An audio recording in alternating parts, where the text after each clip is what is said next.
Hello, പുതിയൊരു വീഡിയോയിലേക്ക് എല്ലാവർക്കും സ്വാഗതം. ഈ ഒരു വീഡിയോയിൽ ഷെഫ് പിള്ളയുടെ പനീർ ചട്പട റെസിപ്പി നോക്കിയാലോ. ഇതിനു വേണ്ടി എന്തൊക്കെ ഇൻഗ്രീഡിയൻസ് ആണ് വേണ്ടതെന്ന് നോക്കാം. ഒരു സവാള ചോപ്പ് ചെയ്തെടുത്തിട്ടുണ്ട്, ക്യാപ്സിക്കത്തിൻ്റെ ഹാഫ് എടുത്തിട്ടുണ്ട്, 2 പച്ചമുളക് എടുത്തിട്ടുണ്ട്, സവാള സ്ക്വയർ പീസായിട്ട് അരിഞ്ഞെടുത്തിട്ടുണ്ട്, ക്യാപ്സിക്കം അതേപോലെ സ്ക്വയറിൽ അരിഞ്ഞെടുത്തിട്ടുണ്ട്. പിന്നെ വേണ്ടത് മഞ്ഞൾപ്പൊടി, മുളക് പൊടി, ഉപ്പ്, കസൂരി മേത്തി, പെപ്പർ പൗഡർ, ഗരം മസാല, പിന്നെ ഒരു ടൊമാറ്റോ അരച്ചെടുത്തതാണിത്. ഇനി വേണ്ടത് കട്ട തൈരാണ്. പിന്നെ വേണ്ടത് ജിഞ്ചർ ഗാർലിക്കാണ്. ഞാനിവിടെ പേസ്റ്റാണ് എടുത്തേക്കുന്നത്.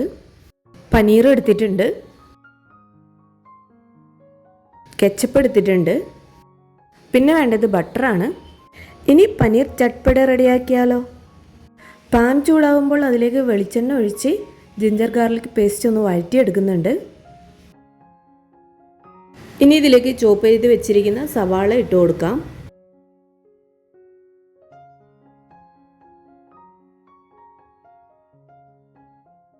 പച്ചമുളക് ഇട്ട് കൊടുക്കാം. കൂടെ തന്നെ ക്യാപ്സിക്കവും ഇട്ട് കൊടുക്കാം.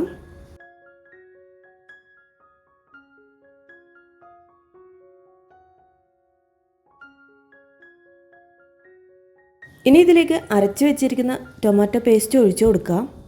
ഇനി ഇതിൻ്റെ പച്ചമണമൊക്കെ ഒന്ന് മാറുന്നത് വരെ വഴറ്റിയെടുക്കാം.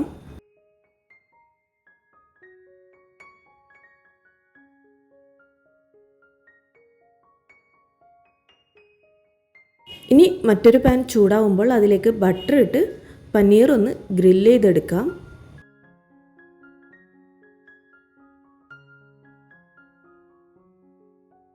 അതിൻ്റെ കൂടെ തന്നെ ക്യാപ്സിക്കവും സവാളയും ഇട്ട് കൊടുക്കാം. പെപ്പറും കൂടി ഇട്ട് കൊടുക്കുന്നുണ്ട്.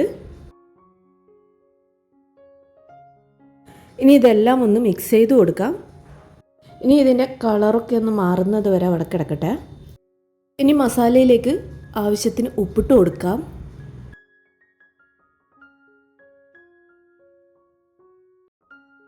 ആവശ്യത്തിന് മുളക് പൊടി, ഗരം മസാല, മഞ്ഞൾപ്പൊടി, കുരുമുളക് പൊടി. ഇനി കുറച്ച് കെച്ചപ്പും കൂടി ഒഴിച്ചു കൊടുക്കാം.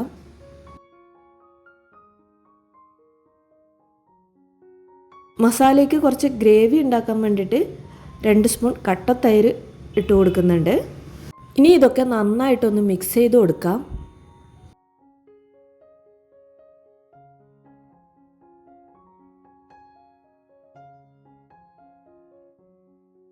പനീറിൻ്റെയും ക്യാപ്സിക്കത്തിൻ്റെ ഒക്കെ കളർ മാറിയിട്ടുണ്ട്. ഇനി ഇത് മസാലയിലേക്ക് ആഡ് ചെയ്ത് കൊടുക്കാം.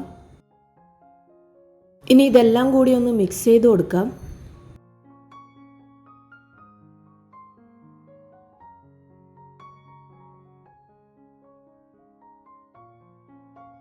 ഇനി ഇതിലേക്ക് കുറച്ച് കസൂരി മേത്തി ഇട്ട് കൊടുക്കാം. മല്ലിയില താല്പര്യമുള്ളവർക്ക് മല്ലിയിലയും കൂടി ഇടാം. ഞാനിവിടെ കറിവേപ്പിലയാണ് ഇടുന്നത്. ഷെഫ് പിള്ളയുടെ കിടിലൻ പനീർ ചട്പട്ട് ഇവിടെ റെഡി ആയിട്ടുണ്ട്. അപ്പോൾ എല്ലാവരും ഈ ഒരു റെസിപ്പി ഒന്ന് ട്രൈ ചെയ്ത് നോക്കുക.